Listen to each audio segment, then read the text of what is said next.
Hello there, Adam Bazalgette here, founder of Scratch Golf Academy. Let's look at this left arm motion in the golf swing, or the lead arm. It would be the right arm for the left-handed golfer. What is it supposed to do? We're talking downswing in this video. Three things I'll show you, drills and images to match. If you'll do these three, you won't be coming over the top. You'll really help your golf game, I'm pretty convinced. So let's start with a look at Adam Scott. You're not going to get a better swing than that. And you can see the golf shaft plane, the yellow line there. He's very much along that, but certainly in a normal backswing, to some degree, the hands, and if you like, the left arm will rise above that a little bit. So there's some upswing of the arms. And what you'll notice, if I draw a line from his hands to the ball, he doesn't go straight to the ball. He goes back down to the original plane line. That's what we're looking. So that left arm, let's get rid of both lines here, should be working down your chest. See how close to his torso it is, down, before he really, or the golfer really, starts to come around and hit the ball. So I suggest you get an alignment rod because it's lighter. I'll show you how to do it with the club in a second here, but you can practice with a rod, maybe even at home, and work that left arm down the body there as you go. Feel it slide down your shirt. We're talking to about the point, a little bit short of hip high there with the golf club shaft itself. So if you want to use a club, I prefer to do that. Choke all the way down, makes it feel lighter. And again, start to rehearse this sense that the arm comes down the chest. A couple of things that you'll want to bear in mind. It should still have a dynamic element. It isn't just throwing the arm, and there should be a little bit of bump of weight to the left there to the target foot as you come down. Now, a major interference in people, sounds easy, interference with people actually being able to do this is what happens with the trail arm, the right arm. And if that thing stays squashed and bent, that left arm isn't going to come down quickly enough. So let's have a quick look at the pros, see how that right arm's working. We'll look at a couple more things, then we'll get to our second principle with this arm. So there's Adam Scott, top of backswing, short iron on the right, the shot we looked at earlier on the left. Approximately, the camera angle can distort it, but let's say approximately, if not very close to a right angle. That's pretty normal at the top for a great player. And as we watch that left arm come down the shirt, as we did a few minutes ago, watch that right arm gets a lot longer. That is nowhere near a right angle now. It's straightened out a bit. So that has to happen a little if you're going to facilitate getting that left arm down. And if you do it, if you do this properly, you will get down on plane. You will not be coming over the top. Let's look at it from in front. Again, he's not throwing the club. It's not moving out here in a weak way. You'll see his right wrist actually load a bit, but it is facilitating that right arm lengthening in a dynamic way with the weight shift, is facilitating that left arm getting down there, getting us again into our delivery position. Okay, let's move on. Okay, now in the somewhat unlikely event you push the ball and overhook it, most people that watch these videos aren't in that category though, don't keep your upper body so closed. You need, as you work that left arm down, to open it up a little bit more.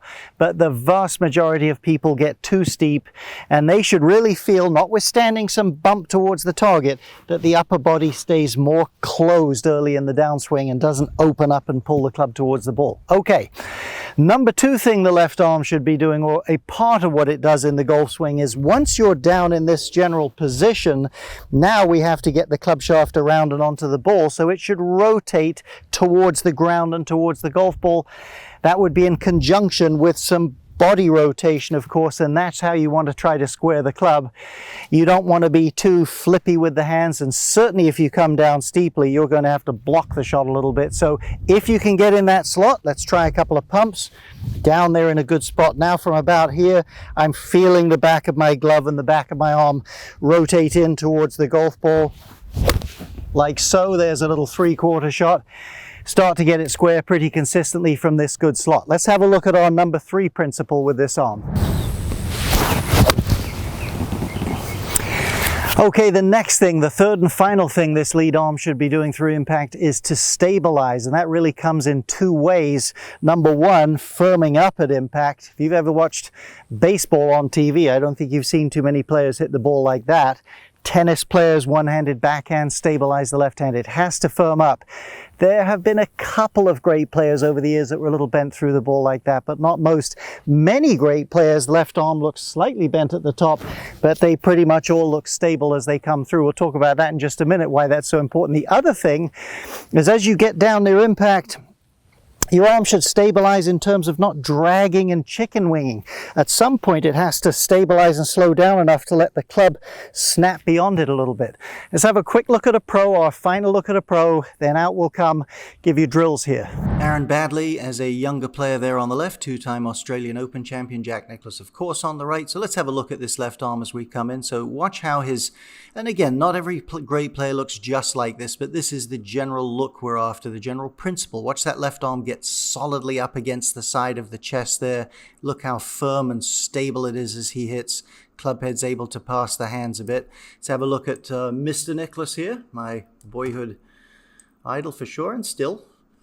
Watch that left arm get snug up against the chest there. And as it snugs up against the chest and firms up, you'll notice the movement this way slows down. It stabilizes a bit, and the club is able to go past that left hand right at the correct moment and snap through there a bit. Hope you'll subscribe to this channel, maybe share this video with a friend if you like it. Let's get out and keep working on it. So we talked about this lead arm having to firm up a little bit. The club's heavy at high speed. Prove it to yourself. I'm going to use an alignment rod. You could use a bottom of a chair or a bucket of balls or something like that. Take a setup without pushing your hands way forward. Apply pressure here. They'll go forward a little bit, and you see how much more effectively you can apply pressure if that tricep and elbow firm up a little bit there. Try it with a really soft position. Not nearly as effective for applying pressure to the golf ball.